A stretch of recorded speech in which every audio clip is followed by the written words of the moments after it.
অনেকদিন কথা হয়নি, তো আজকে হঠাৎ করে মনে হলো একটা ইন্টারেস্টিং পার্ট। মানে আজকে রাস্তায় আসতে আসতে দেখলাম কৃষ্ণনগর শহরের ভেতরেই একটা রাস্তায় আসতে আসতে দেখলাম বিভিন্ন জায়গাতে চেকিং চলে, এবং চেকিং চলাটা স্বাভাবিক, চেকিং চলাটাই উচিত, এবং সেই চেকিংটা চলছে।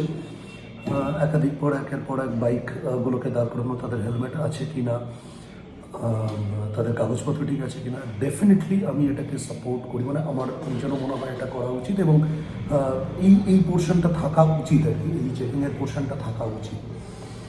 হ্যাঁ, তো সাইমালটেনিয়াসলি আরেকটা ব্যাপার আমার একটু অদ্ভুত লেগেছে, অদ্ভুত লাগে।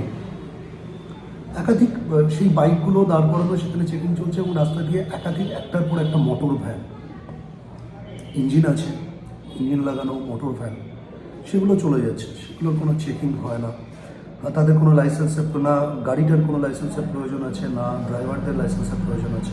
একের পর এক মোটর ভ্যান চলছে। একটা বাইক দেখলাম, বাইকটাতে 3 জন ছিল, 2 জনের মাথায় হেলমেট ছিল, একজনের মাথায় ছিল না।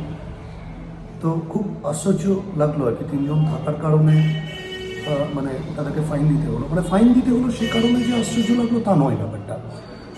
একই সাথে এই জায়গাটা মানে আমাদের প্রশাসনের এন্ড থেকে, মানে আমি জানি না কেন এটা এর আগেও কখনো হয়নি, বলছি না এটা যে এটা নতুন করে, মানে এটা কখনো আমরা ভেবে দেখিনি, বা হয়তো কেউ কেউ ভেবে দেখেছি, কেউ কেউ দেখিনি, কেনই বা এটা আমরা ভাবিনি।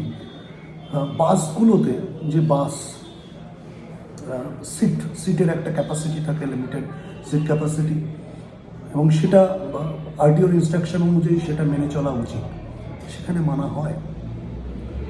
যে অটোগুলো চলে রাস্তাতে, অটোগুলোর একটা নির্দিষ্ট সেটিং ক্যাপাসিটির উপরে বেস করে আরটিও পারমিশন দেন, সেখানে মানা হয়। ট্রেনেও কিন্তু লোকাল ট্রেনে সিট ক্যাপাসিটি উল্লেখ করা থাকে। সেখানে এটা নিতান্তই প্রশ্নটা করা হাস্যকর হয়ে যাবে যে ট্রেনে সিটিং ক্যাপাসিটি কত থাকে, আর একটা লোকাল ট্রেনে কোনো একটা কম্পার্টমেন্টে কতজন মানুষ থাকেন। জানি কীভাবে হয়, কেন হয়, কিন্তু মানে এটা একটু আশ্চর্যজনক ব্যাপার যে যত এই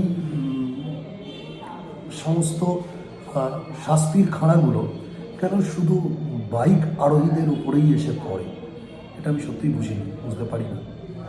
আপনাদের যদি জানা থাকে, যদি কেউ আমাকে একটু গাইড করতে পারেন, প্লিজ বলবেন। টাটা।